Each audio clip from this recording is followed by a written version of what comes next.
नबी करीम सल्लल्लाहु ताला अलैहि वसल्लम जे रोज़ा मुबारक ऐं नालेन शरीफ़ जूं तस्वीरूं ठाहिण ऐं उन जे ताज़ीम ऐं अदब करण जो छा हुकुम आहे? इस्लाम असांखे जेको हुकुम ॾिनो आहे त असांजे जेके आइडियल आहिनि उहे नबी करीम सल्लल्लाहु अलैहि वसल्लम जी ज़ात आहे, सहाबा किराम अलैहिम रिदवान जी ज़ात आहे, असांजा बुज़ुर्गान दीन आहिनि, ताबईन किराम, तबा ताबईन किराम, बुज़ुर्गान दीन, औलिया किराम, मशाइख़ इज़ाम, बुज़ुर्ग जेके गुज़रिया आहिनि। हाणे जेको इहो सुवाल आहे त नबी करीम अलैहिस्सलाम जे रोज़े शरीफ़ जो मॉडल ठाहिबो आहे, अहिड़े तरीक़े सां नबी करीम अलैहिस्सलाम जे नाल मुबारक यानी चप्पल मुबारक जंहिंखे पाण पाईंदा हुआ उन जो डिज़ाइन ठाहींदा आहिनि ऐं उन जो डिज़ाइन ठाहे करे उन जी तस्वीर ठाहे करे पंहिंजे घरनि में हणंदा आहिनि या कई आशिकाने रसूल माशाअल्लाह पंहिंजे कपिड़नि ते सजाईंदा आहिनि त शरन इन जी का बि मुमानत नाहे। इमाम अहले सुन्नत इमाम अहमद रज़ा ख़ान रहमतुल्लाह अलैह पंहिंजी किताब फ़तावा रज़विया शरीफ़ में फ़रमायो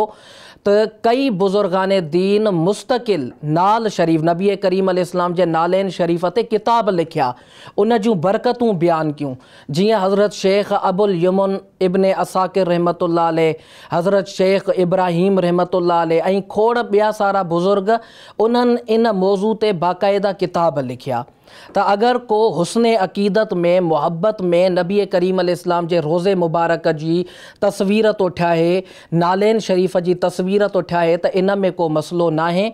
ऐं उहे तस्वीरूं अगरचे असुल शइ नाहिनि, यानी हर शइ में असुल हुकुम न लॻंदो, पर छो त उहे हिकिड़ी शइ जूं शबी आहिनि, उन जो तसवुर थियूं ॾियनि त उन्हनि जो अदब उन हिसाब ते करिणो आहे। हाणे ईअं नाहे करिणो जो नबी करीम अलैहिस्सलाम जे रोज़े शरीफ़ जो मॉडल ठाहियो आहे, तस्वीर ठाही आहे त उहा पेरनि में अचे।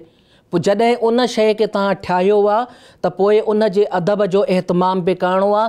अगरि को हुस्न नियत सां उन जो अदब कंदो, उन जो एहतराम कंदो, उहो बि सवाब जो हक़दार आहे। हज़रत बिशर हाफ़ी रहमतुल्लाह अलैह, उन्हनि खे हाफ़ी इन लाइ चवंदा आहिनि जो उहे पेर में जुती मुबारक न पाईंदा हुआ, उघाड़े पेर जेको आहे उहे घुमंदा हुआ।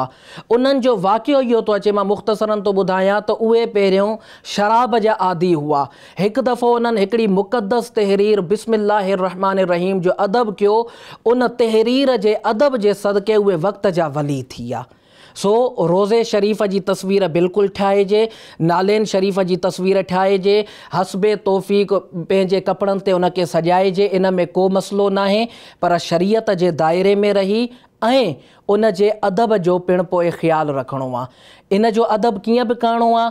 हाणे जॾहिं उहे तस्वीर तव्हांखे लॻल आहे, तव्हां वॉशरूम वञी रहिया आहियो, त जॾहिं तव्हां उहा तस्वीर हई आहे त उन जो अदब बि तव्हांखे रखिणो आहे। तव्हां उहा ई शइ वॉशरूम में खणी वञो त उनखे तव्हां लाहे करे वञो, त अहिड़ियुनि ॻाल्हियुनि में तव्हांखे उन जो अदब रखिणो आहे। ऐं शरीयत में इन जी का झल पल न आहे। जीअं मूं बुज़ुर्गनि जा नाला वरिता, बिल्कुलु इहो बुज़ुर्गनि खां साबित आहे ऐं इहो तौरु तरीक़ो हलंदो थो अचे।